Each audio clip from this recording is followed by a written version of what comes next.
Hello friends, இந்த வீடியோவில் நம்ம என்ன பார்க்க போகிறோம்னா தமிழில் பார்ட் 2 மொழி இறுதி எழுத்துக்கள். முன்னாடி உள்ள பாடங்களில் நான் இன்னொரு வீடியோவில் போட்டிருப்பேன். இப்போ மொழி இறுதி எழுத்துக்கள் இதில் ஒன் வேர்டு இருக்காது, அதனால இப்போ கொஸ்டின் ஆன்சர் என்ன இருக்குது. மொதல் கொஸ்டின், மொழிக்கு இறுதியில் வரா மெய்யெழுத்துக்கள் யாவை? அந்த முதல்ல என்ன இருக்குது, இதை படித்து வச்சுக்கிடுங்க. இக்கு, இங்கு, இச்சு, இட்டு, இத்து, இப்பு, இரு. அதுனா உங்களுக்கு ஈஸியாக கசட தபர அப்படின்ட்டு சொன்னால் போதும். கசட தபர லாஸ்ட் ஒரு இங்கு மட்டும், அதில் லாஸ்ட் ஒரு புள்ளி. இது எழுதணுன்னா ஆகிய 7 மெய்யெழுத்துக்களும் சொல்லில் இறுதியில் வருவதில்லை. அடுத்த கொஸ்டின் பார்த்திங்கன்னா நம்பர் 2, சொல்லின் இடையில் மட்டும் வரும் எழுத்துக்கள் எவை? இந்த சொல்லின் இடையில் வரும் எழுத்துக்களில் 3வது லைன் ஆயுத எழுத்து சொல்லில் இடையில் மட்டும் வரும். அவ்வளோதான். இப்போ அடுத்த பாடத்துக்கு போயிடலாம். அடுத்த பாடம் இது என்ன பாடம்னா திருக்குறள். திருக்குறளில் ஒன் வேர்ட் ஃபஸ்ட்டு கொடுத்துக்கலாம். சரியான விடையை தேர்ந்தெடுத்து எழுதுக. மொதல் கொஸ்டின், விருந்தனிரின் முகம் டேஷ் வாடும். ஆப்ஷன் ஆ, நம் முகம் மாறினால்.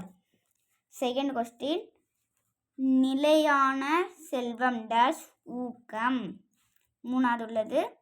அடுத்து 3வது ஒரு கொஸ்டின், ஆராயும் அறிவு உடையவர்கள் டேஷ் சொற்களை பேச மாட்டார்கள்.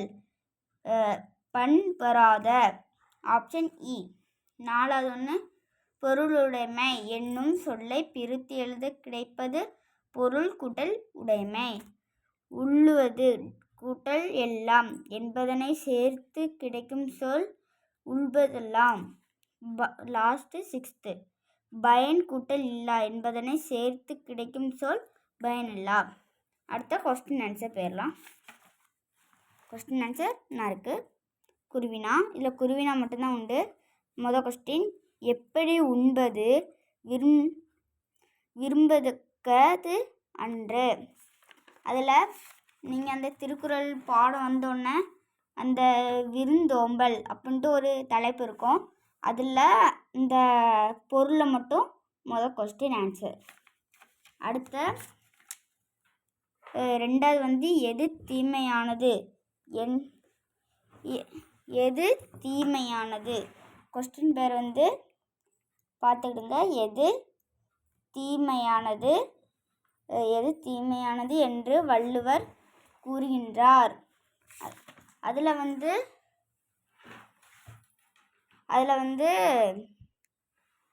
இப்போ அதோட ஆன்சரை பார்க்கலாம்.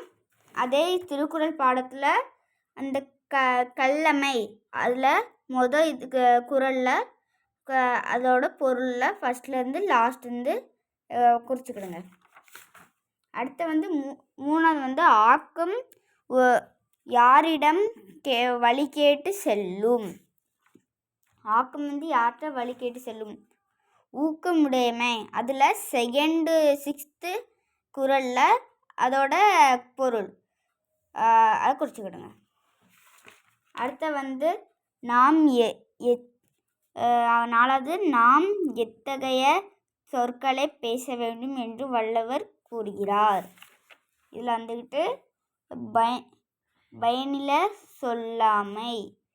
அதில் 2வது திருக்குறள் லாஸ்ட் ஒரு 10வது திருக்குறள் இருக்கும். அதோட பொருள் குறிச்சுக்கிடுங்க. அவ்வளோதான்.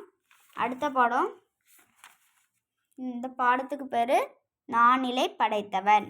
அதோட ஃபஸ்ட்டு ஒன் வேர்ட் பெறலாம். சரியான விடையை தேர்ந்தெடுத்து எழுதுக. போர்க்காலத்தில் வெளிப்படும் குணம் டேஷ் வீரம். ஆப்ஷன் இ. 2வது, கடலொடுத்த என்னும் சொல்லை பிரித்து எழுத கிடைப்பது கல் கூட்டல் எடுத்து. 3வது உள்ளது, நானிலம் என்னும் சொல்லை பிரித்து எழுத கிடைப்பது நாக்கு கூட்டல் நிலம். நாடு கூட்டல் என்ற என்பதனை சேர்த்து எழுத கிடைக்கும் சொல் நாடென்ற.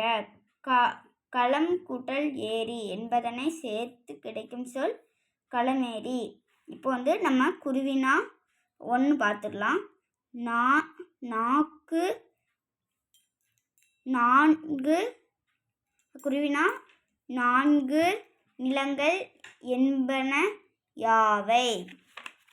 அதில் இந்த நானிலை படைத்தவனில் அந்த குறிஞ்சி முல்லை மருதம் நெய்தல்ட்டு இருக்கும். அதில் குறிச்சிக்கிடுங்க. இந்த 4 தான் ஆன்சர். அடுத்த செகண்டு. நான் தமிழன் எதற்கு அஞ்சுபவன் இருக்குன்னா பாருங்க, இந்த பாடலில் பொருள் அதில் இங்கே ஏலம் மிளகு ஆகியவற்றை இதிலிருந்து நீங்கள் இதுவரை குறிச்சிக்கிடுங்க. இதுதான் ஏலம் மிளகு ஆகியவற்றை பெரும் மகிழ்ச்சியோடு கப்பலில் ஏற்றி கண்டகள் தோறும் அனுப்பி வணிகம் செய்தான். இது இப்போ அடுத்த கொஸ்டின். தமிழன் எதற்காக கண்டங்கள் சுற்றி வந்தான். இதிலிருந்து இதுவரை இதுதான். இப்போ நான் முதல்ல சொல்லி கொடுத்துருப்பேன், அது மட்டும் மாற்றிக்கிடுங்க. குருவினா மொத்தம் எத்தனை ஒன்றுனா குருவினா மொத்தம் 3 இருக்குது. இது குருவினா 3ன்ட்டு குறிச்சிக்கிடுங்க. அதுக்கு முன்னாடி எழுதிடாதீங்க. குருவினா 2. ஆனால் சான்றோர்களை போன்று தீமைகளை செய்ய அஞ்சுபவன். இப்போ அடுத்த அதுக்கு முன்னாடி சீவினா பார்த்துடலாம். தமிழன் தன் வாழ்ந்த நாட்டினை எவ்வாறு உருவாக்கியிருந்தான். பாடலில் பொருளில் இந்த பேரா ஃபுல்லாக குறிச்சிக்கிடுங்க. அடுத்த செகண்ட் கொஸ்டின். தமிழன் செயல்கால சிறுவினா செகண்டு. தமிழனின் செயல் கலகால முடியரசன் கூறுவன யாவை. இந்த பாடலின் பொருளில் செகண்ட் பேரா ஃபுல்லாக இதிலிருந்து இதுவரை குறிச்சிக்கிடுங்க. இப்போ அடுத்த பாடத்துக்கு போயிடலாம். அடுத்த பாடம். தேங்க்யூ.